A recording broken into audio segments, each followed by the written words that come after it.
నమస్తే కళ్యాణ్ గారు. నమస్తే జయ గారు. కళ్యాణ్ గారు, అనుష అని ఒక అమ్మాయి మనకి మెయిల్ చేసింది. ఇంతవరకు మన అందమైన జీవితం కార్యక్రమంలో ఇలాంటి మెయిల్ని నేను చూడలేదండి. నేను రివీల్ చేయటం కన్నా అసలు అనుష తను రెడీగా ఉంది మాట్లాడటానికి. ఫోన్లో కాల్ చేసేస్తానండి. తప్పకుండా మేడం. హలో అనుష, నమస్తే అండి. నేను జయానండి, అందమైన జీవితం ప్రోగ్రామ్ నుంచి మాట్లాడుతున్నాను. మేడం నమస్తే మేడం. నేను మీ కాల్ కోసమే ఎదురు చూస్తున్నాను మేడం. ఎప్పటి నుంచో అసలు చేస్తారని అనుకోలేదు మేడం.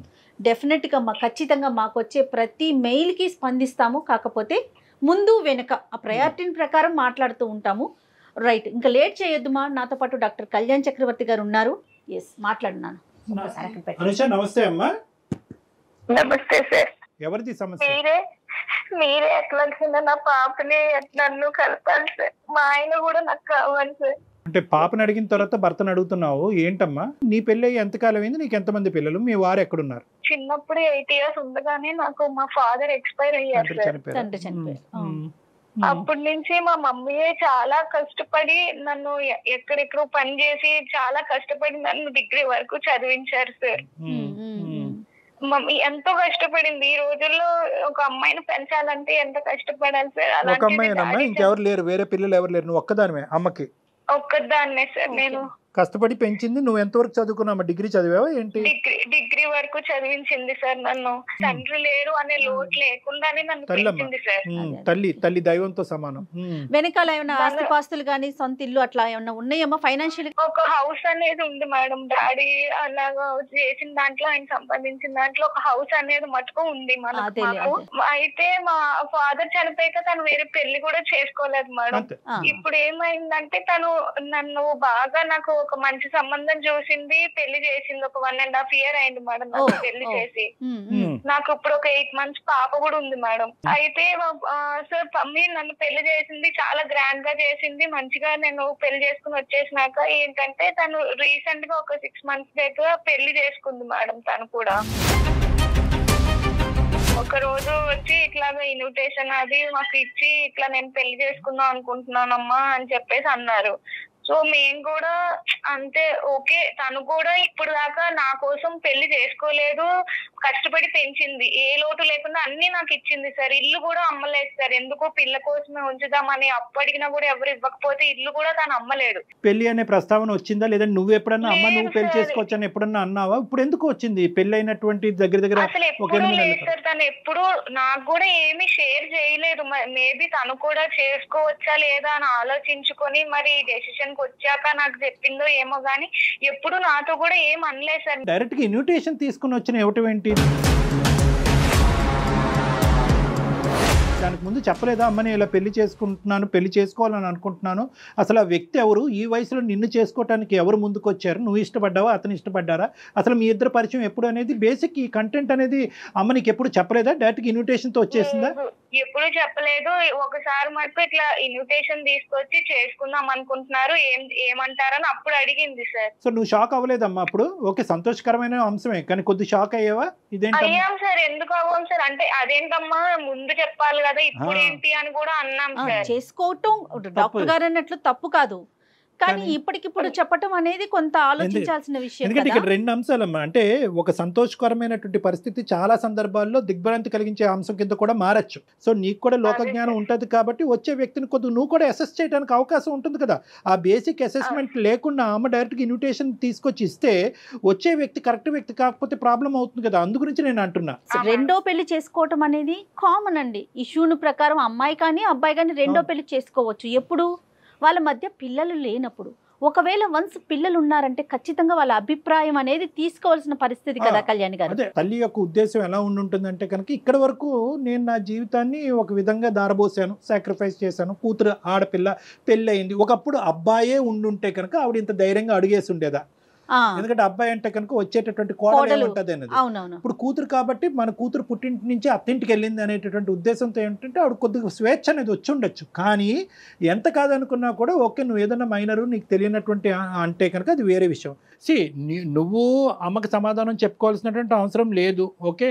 కానీ నువ్వు ఖచ్చితంగా నీ భర్తకు సమాధానం చెప్పాలి. ఎందుకంటే కనుక ఇది ఒక కుటుంబం, అది ఒక మర్యాద, ఒక పరువు కలిగినటువంటి అంశము. ఎందుకంటే కనుక నీ భర్త వాళ్ళ కుటుంబ సభ్యులకి చెప్పుకోవాలి. ఇన్విటేషన్ నీకు ఇచ్చిందా, భార్యాభర్తలు ఇద్దరికి ఇచ్చిందా? ఇద్దరికి సార్. వచ్చి ఇద్దరిని కూర్చోపెట్టే అప్పుడు నేను ఇట్లా డెసిషన్ తీసుకున్నాను అని అప్పుడు చెప్పారు సార్. మీ హస్బెండ్ రియాక్షన్ ఏంటి నాన్న?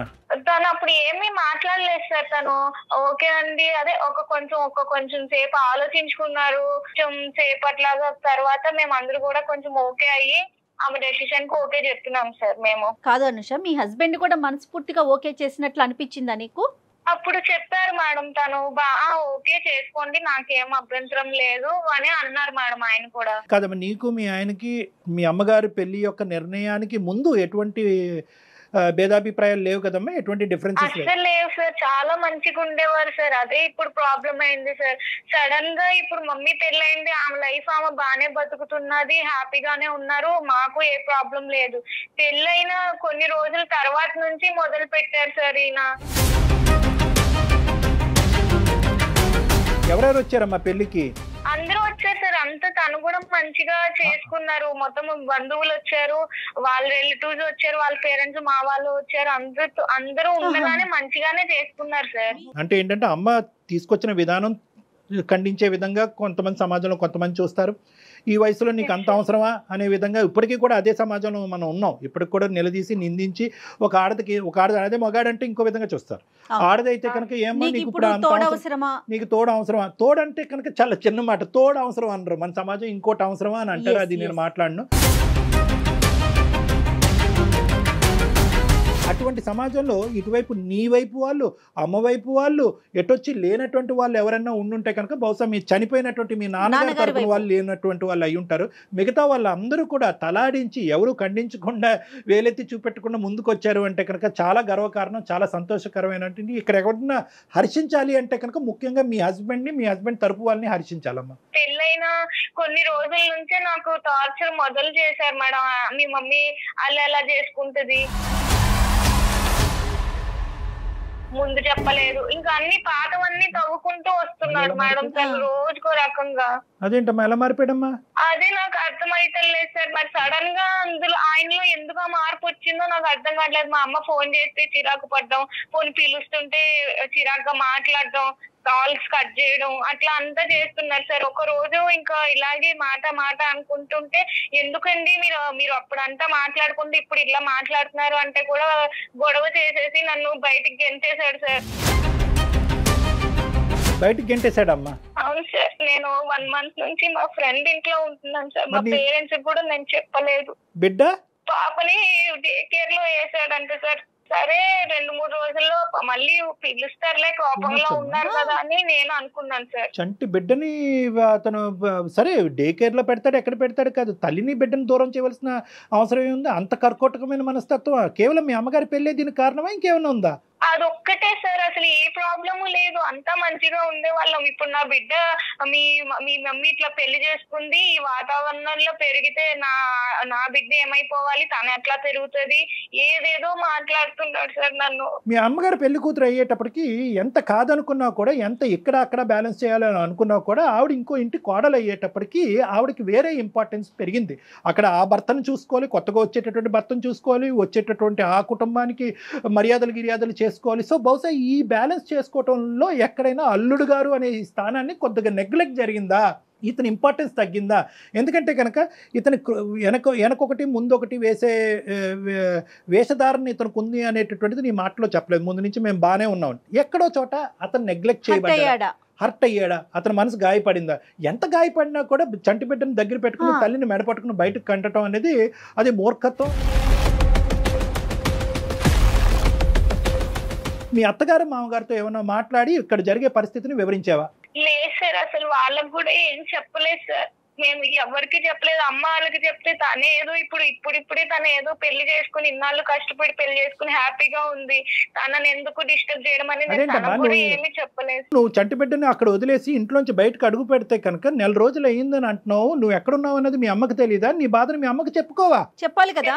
సార్ నేను ఎందుకు అమ్మని డిస్టర్బ్ చేయడము అని చెప్పి నేను చెప్పలేదు. అలా కదమ్మా, అమ్మ అడుగుతుంది కదా, బిడ్డ ఏడు పినిపించట్లేదు, అల్లుడు గారు ఎక్కడున్నారు, అల్లుడు గారితో మాట్లాడాలి, వీడియో కాల్ చేస్తే బిడ్డను చూస్తాను అని అమ్మ అంటది కదా. మరి ఇవన్నీ ఎలా దాచిపెట్టావు ఈ 4 రోజులు? అంటే తను కూడా ఏమి నాకు ముందు చేసినంతలాగా కాల్ అది చేయటం లేదు సార్.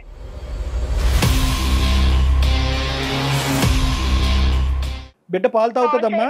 తాగుతారు సార్. నేను డే కేర్ కి వెళ్ళినా కూడా నా ముందే ఏడుస్తూ ఉన్నా కూడా వాళ్ళు నన్ను అలౌ చేయలేదు సార్, ఈ డే కేర్ వాళ్ళు కూడాను.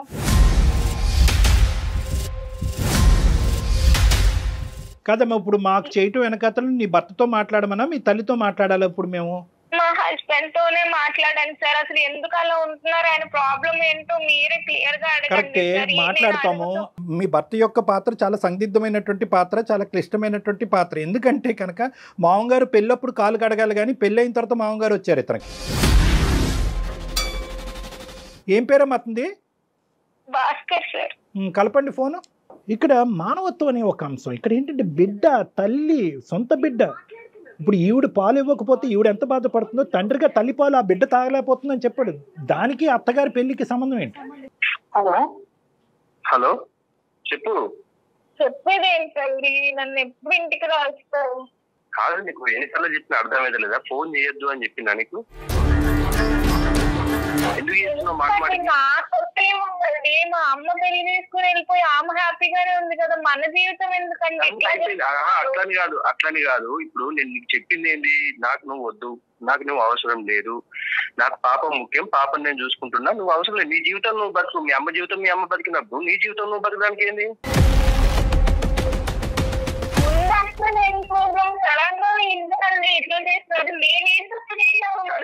సడన్ గా కాదు, సడన్ గా చేసింది మీరు. మీరు సడన్ గా చేసుకొని మీరు కథలు పడి మీరు ఇది చేసుకుంటే దానికి నేను ఎట్లా బాధ్యత అయితా? నీ జీవితం ఏమి మాట్లాడలేదు కదండి, సడన్ గా ఇప్పుడు నన్ను మాత్రం ఎందుకు ఇట్లా ముందు అట్లా లేదు కదా. ముందు ఎట్లుండేది? ముందు బాగానే ఉన్నాం కదా, మనకేం ప్రాబ్లమ్స్ లేవు కదా. ముందు ఎంత మంచిగా ఉన్నాం మనం.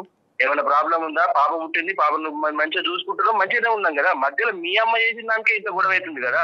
ఇది నీకు ఎందుకు అర్థమైతలేదు? మరి ఎందుకు మాట్లాడలేదండి ఈ ముక్కలన్నీ? మీరు మీకు అప్పుడు నిజంగా మీ మనసులో అదే ఉంటే అప్పుడే చెప్పుండే కదా. అవును, పెళ్లి చేసుకున్నప్పుడు ఇంత విపరీతంగా అయిద్దని ఎవరు అనుకోలేదు.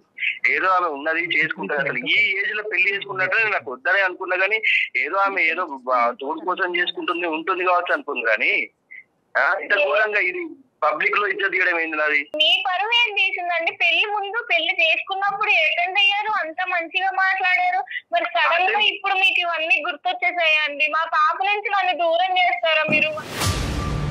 భాస్కర్ గారు, నా పేరు డాక్టర్ కళ్యాణ్ చక్రవర్తి. నేను మానసిక వైద్య నిపుణుడిని, సైకియాట్రిస్ట్. అందమైన జీవితం అనే కార్యక్రమం సుమన్ టీవీ నుంచి మాట్లాడుతున్నాం అండి.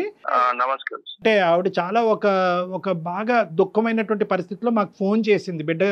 బిడ్డ లేనటువంటిది, కుటుంబం లేని. అందులో ఏంటంటే చెప్పుకోవటానికి యూజువల్గా ఇటువంటి పరిస్థితులు వస్తే కనుక ఆడపిల్లలు తల్లింటికి వెళ్తారు. బిడ్డను కూడా మీరు లాగేసుకుని గుంజేసుకుని పాలు ఇచ్చేటటువంటి తల్లిని కూడా దూరం పెట్టి చెప్పలే. అది మాకేంటంటే ఆ పరిణామం, ఆ కాన్సిక్వెన్స్ ఒకటే అతి భయంకరంగా కనిపించేటప్పటికి ఇదేంటమ్మా దేవుడు లాంటి మనిషి రాక్షసుడి కింద మారిపోయాడని అంటున్నావు, ఏంటో ఒకసారి ఫోన్ కలపమంటే భాస్కర్ కలిపింది ఫోను. సో మీరు చెప్పండి సార్, ఏం జరిగింది? ఈ పరిస్థితులు రావడానికి కారణం వాళ్ళ అమ్మే సార్. ఇది ఇంత ఘోరంగా జరగడానికి కారణం వాళ్ళ అమ్మే. నేను ఫస్ట్ నుంచి చెప్పుకుంటూనే వస్తున్నా. ఆమె మేము మంచిగా ఉండేవాళ్ళం సార్, మా సంసారం బాగుండేది, అసలు మేము ఎవరికి ఏం చేసేవాళ్ళం కాదు, మంచిగా ఉండేవాళ్ళం సార్. ఈ మధ్యలో వీళ్ళ అమ్మ వచ్చేసి ఈమె ఇట్లా వేసుకొని వీళ్ళు ఈ పెళ్లి చేసుకొని ఆ పెళ్లిని దానికి ప్రీ వెడ్డింగ్ షూట్ చేసుకొని దాన్ని అంతా ప్రజలలో మొత్తం అందరికి తెలిసేటట్టు చేసి నా ఇజ్జత్ తీసింది సార్. నాకు మొత్తం అసలు ఎక్కడ కూడా నాకు పరువు లేకుండా చేసేసింది వాళ్ళు. నేను ఆఫీస్కి వెళ్తే ఆఫీస్ లో కూడా వాళ్ళ నన్ను అదే అడుగుడు, మీ అత్త ఈ ఏజ్ లో పెళ్లి చేసుకోవడం ఏంద్రా, మీ మామ కొత్త మామ ఎట్లుండాలి, ఇట్లా అడుగుతుంటే నాకు ఎంత బాధ ఉంటుంది సార్. మీ దగ్గరకు వచ్చింది, ఇది కూడా పెద్ద ఇప్పుడు ఇష్యూ సార్. ఇప్పుడు మీ దగ్గరకు వచ్చి టీవీలలో పెట్టి అక్కడ పెట్టి ఇక్కడ పెట్టి. భాస్కర్ గారు, అందమైన జీవితం జయాన్ని మాట్లాడుతున్నానండి. మీరు ఎక్కడా కూడా కనిపించరు, మీ వివరాలు ఎక్కడా చూపించమండి. జస్ట్ ఫోన్ కాల్ లో మాత్రమే మీరు ఉంటారు. తనకి ఏం చెయ్యాలో తెలియక పాలు కూడా మాకు కాల్ చేసింది. నేను చాలా మానసిక క్షోభ అనుభవిస్తున్నాను. అయ్యో, మాకు అర్థమవుతుందండి, మీ బాధ అర్థమవుతుంది. ఏమండి భాస్కర్ గారు, ఒకటే భాస్కర్ గారు, సమస్య లేదు. 2.5 సంవత్సరాలు బట్టి వన్ సైడెడ్ ఎక్కడా కూడా మేము లేదు. రాసిస్తా కావాలంటే. ఎప్పుడు కూడా 2 సైడెడ్, కావాలంటే 3 సైడెడ్, లేదంటే 4 సైడెడ్, కానీ ఎప్పుడు 1 సైడెడ్ కాదు. మీరు నాకు ఫోన్ చేశారు కదా, మీరు నాకు న్యాయం చేయండి సార్. న్యాయ అన్యాయాలు జరగాలి అంటే కనుక ముందుగా మీ బిడ్డకు జరగాలండి ఫస్ట్. అది కంక్లూడ్ చేద్దాం, మిగతావన్నీ తర్వాత మాట్లాడుకుందాం. చంటి బిడ్డని తల్లిపాలు లేకుండా ఎలా అండి చేస్తాము నెల రోజులు బట్టి? ఇక్కడ పెరగాలి సార్ ఆమె, ఇలాంటి వాతావరణంలో పెరిగితే ఆమె భవిష్యత్తు గొప్ప వాతావరణం. సరే, ఇవన్నీ కాదు, పాయింట్ టు బి నోటెడ్. మీరు ఆవిడ వచ్చినటువంటి విధానం పద్ధతి కరెక్ట్ కాదు, దాన్ని మేమే ఖండిస్తున్నాం. ముందు చెప్పకుండా ఏదో గుడికి వెళ్తున్నాను అన్నట్టుగా పెళ్లి చేసుకుంటున్నానని చెప్పి ఇన్విటేషన్ ఇవ్వటం అనేది ఆశ్చర్యం కలిగేటటువంటి అంశం. కొద్దిగా మెచ్యూరిటీ ఉండాలి. ఇక్కడ కూతురికి ఇన్విటేషన్ ఇవ్వట్లేదు, కూతురికి సంబంధించిన భర్తకు కూడా అల్లుడికి కూడా ఇన్విటేషన్ ఇవ్వటుంది. ఇదేంటంటే ఆవిడ చేసేటటువంటిది ఆవిడ పాయింట్ ఆఫ్ వ్యూలో ఇప్పటి వరకు త్యాగం చేసినటువంటి జీవితంలో కూతురు ఇంట్లోంచి బయటకు వెళ్ళిపోయిన తర్వాత ఒంటరి జీవితం అనుభవించలేక ఒక ఆడదానికి లేదా ఒక మగాడికి ఒక తోడు ఉండాలి కాబట్టి వాళ్ళు ఇష్ట ప్రకారం వాళ్ళు పెళ్లి చేసుకుంటారు. అది నేను ఖండించట. అది వినండి ఒక్క నిమిషం, నేను ఒకే పాయింట్ మిమ్మల్ని అడుగుతున్నా, అప్పుడు ఒప్పుకున్నారా లేదా? మీరు అప్పుడు ఒప్పుకున్నారా లేదా? తోడు ఉండాలంటే ఒక దగ్గర ఉంటారు, వాళ్ళు కలిసి ఉంటారు, వాళ్ళు ఒక ఇంట్లో ఉంటారు, గుట్టు చప్పుడు కాకుండా ఉంటారు. కానీ సార్ ప్రీ వెడ్డింగ్ షూట్ ఎవరు చేసుకుంటారు సార్? ఏ ఏజ్ లో చేసుకుంటారు సార్? మీరు చెప్పండి, మీరు నాకు న్యాయంగా. సో ప్రాబ్లం పెళ్లిది కాదు, ప్రీ వెడ్డింగ్ షూట్. అంటే మీరు చెప్పారా, అత్తమ్మ మీ పెళ్లికి నేను వస్తాను, నేను అక్షింతలు వేయకపోయినా కూడా మిమ్మల్ని దీవిస్తాను, లేదంటే అందరితో పాటు కూర్చొని పప్పన్నం తింటాను, కానీ ప్రీ వెడ్డింగ్ షూట్ మాత్రం చేయొద్దు, తర్వాత శోభనం కూడా చేసుకోకూడదు అని చెప్పారా? ఆ కండిషన్ రాసిచ్చారా? సార్ మా అత్త కాదు సార్, మా అమ్మలాగా భావించినాను. అమ్మలాగా భావించి ఆమె తెచ్చుకొని చేసుకుంటే ఆమె చేసిన పనికి నాకు అసలు ఎక్కడ తలెత్తుకోకుండా చేసింది సార్ ఆమె. సో మీ లెక్క ప్రకారం ఏంటంటే పెళ్లి అనేటటువంటి దానికి మీకు అభ్యంతరం లేదు, కానీ పెళ్లి అనేటటువంటిది గుట్టు చప్పుడు కాకుండా మూడో కంటికి తెలియకుండా చేసుకోవాలి అని అంటారు మీరు, అంతేనా? అంతే కదా సార్, అంతే. ఇప్పుడు పెళ్లి అనేది గుట్టు చప్పుడు కాకుండా చేసుకోవాలి. ఈ ఏజ్ లో చేసుకుంటున్నప్పుడు మరి ఎవరన్నా రిలేటెడ్ వాళ్ళ భార్య చేసుకోవడానికి ఇదేమి తప్పుడు రిలేషన్ కాదు కదా సార్. ఆమె మీద ఆమె కూతురు జీవితం కూడా ఆధారపడింది మేడం, అది ఎందుకు ఆలోచించట్లేదు ఆమె? రైట్. భాస్కర్ గారు మీ మాటను బట్టి నాకు అర్థమైంది చెప్తాను. పెళ్లి చేసుకోవటం వరకు ఓకే, ఇలాంటి చిన్న పిల్లల్లాగా ప్రీ వెడ్డింగ్ షూట్లు చేయటం లేకపోతే నలుగురిలోకి నానటం అనేది మీకు నచ్చలా, అది ఆ ఇంపాక్ట్ మీకు పడింది, అంతేనా? కాదు, ఇప్పుడు హనీమూన్ కి వెళ్తున్నారు మేడం, హనీమూన్ కి వెళ్ళారు వాళ్ళు, మేము కూడా వెళ్ళలేదు మేడం హనీమూన్ కి.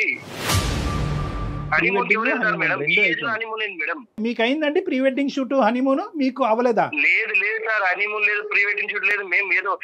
మేము ఆమె వాళ్ళు కొంచెం ఉన్న వాళ్ళు కాదు అని చెప్పేసి మేము ఏదో గుట్టి చప్పుడు కాకుండా మేము చేసుకొని మేము మంచిగా ఉంటే మాకు ఖర్చులు ఎందుకని మేముంటే ఆమె ఈ ఏజ్ లో పెళ్లి చేసుకొని ఈ ఏజ్ ప్రీ వెడ్డింగ్ షూట్ చేసి హనీమూన్ కి వెళ్ళి ఆమె కార్డులు చూస్తే మీరు పరిచయం సార్. ఇక్కడ సార్ కార్డు మేము కూడా అట్లాంటి కార్డు కొట్టలేదు సార్, అంత గ్రాండ్ గా చేసుకున్నారు వాళ్ళు పెళ్లి.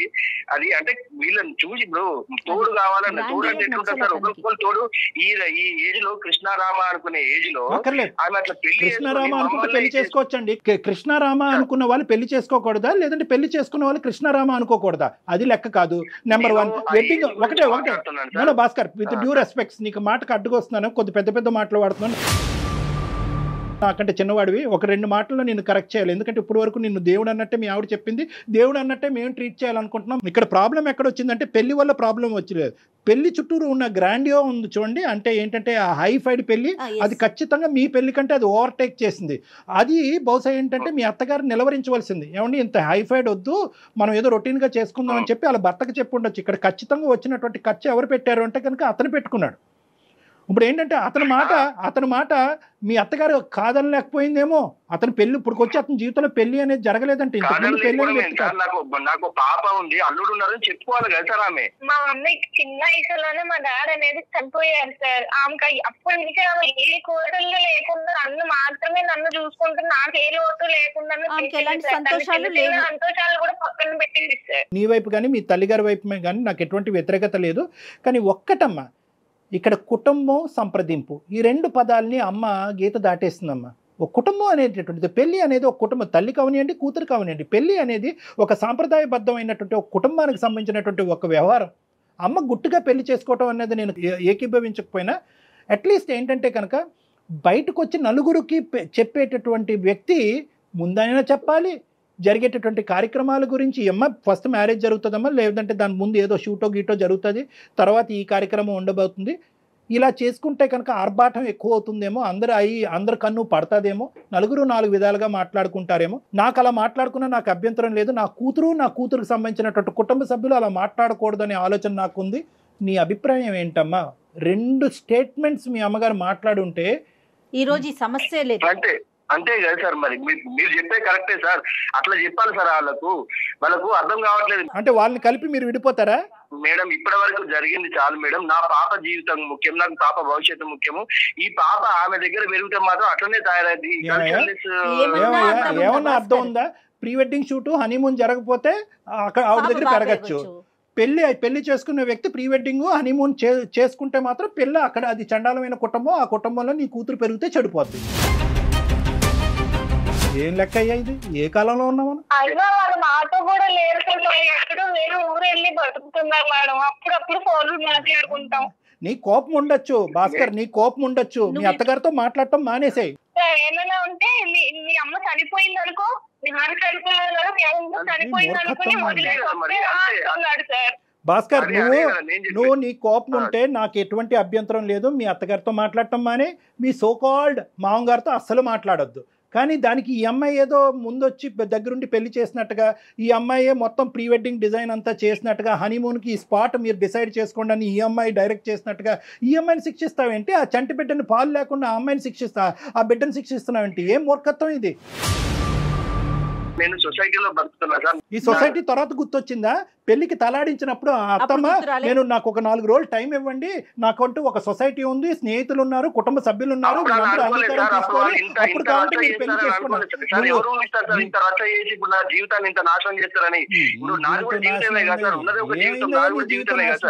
నువ్వు ఇన్విటేషన్ తీసుకున్నావా లేదా? పెళ్లికి వెళ్ళావా లేదా? పెళ్లిలో భోజనం చేసావా లేదా? వచ్చేటటువంటి వాళ్ళందరూ రిసీవ్ చేసుకున్నావా లేదా? ఏదో తోడు కోసం చేసుకుంటారు అనుకున్నా కానీ మేము మమ్మల్ని నాశనం చేయడానికి చేసుకుంటారు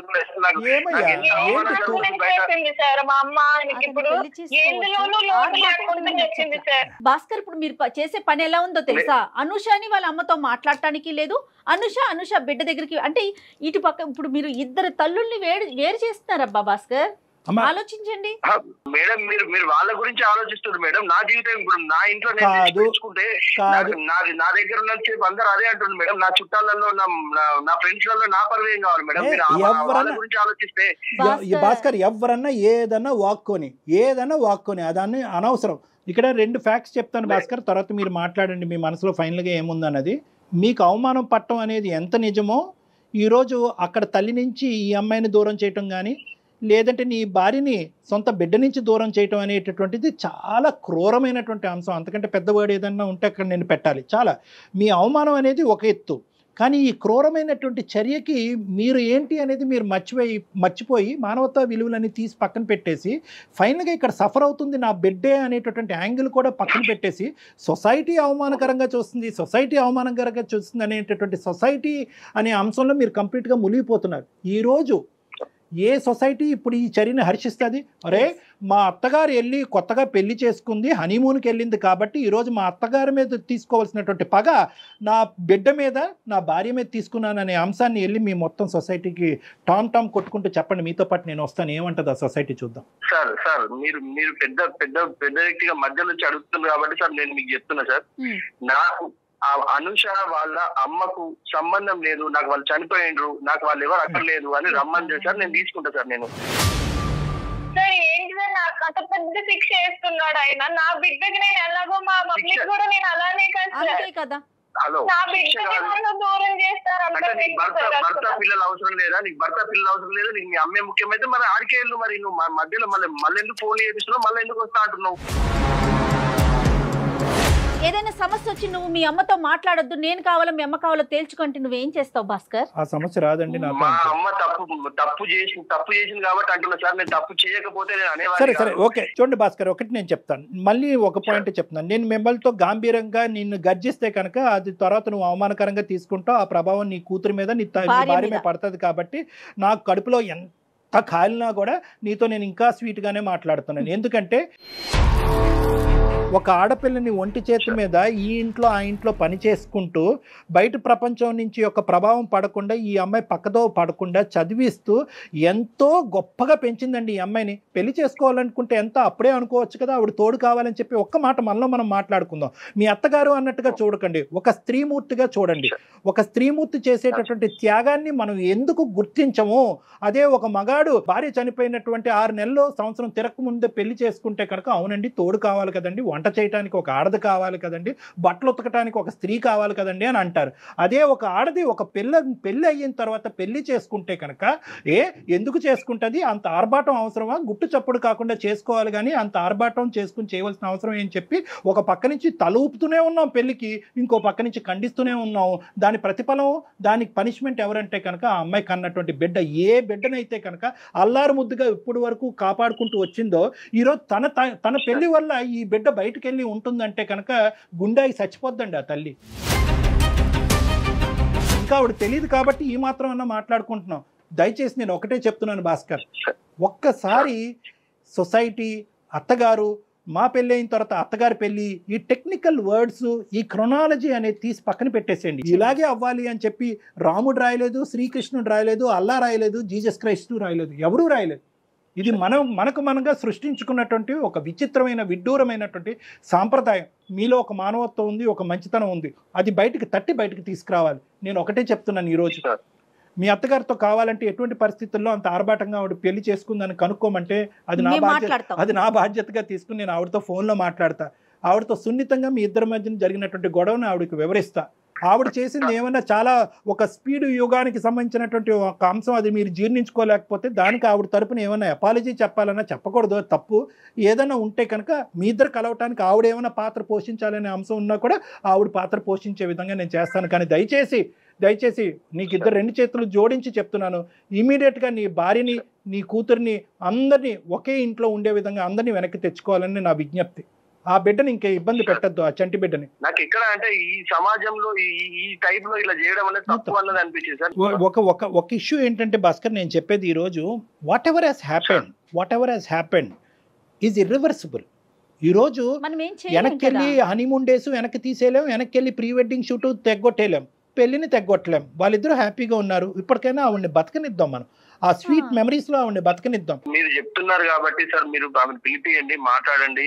కాబట్టి మీరు చెప్పండి ఒకసారి, నేను కూడా మిమ్మల్ని కలుస్తాను సార్. అనుష వస్తాడు ఇప్పుడు, ఒక అరగంటలో వచ్చి పికప్ చేసుకుంటాడు నిన్ను. ఇంటికి వెళ్ళిపో అమ్మా, కలుద్దాం. అమ్మతో కూడా మాట్లాడతానమ్మా. అనుష ఏమి ఇది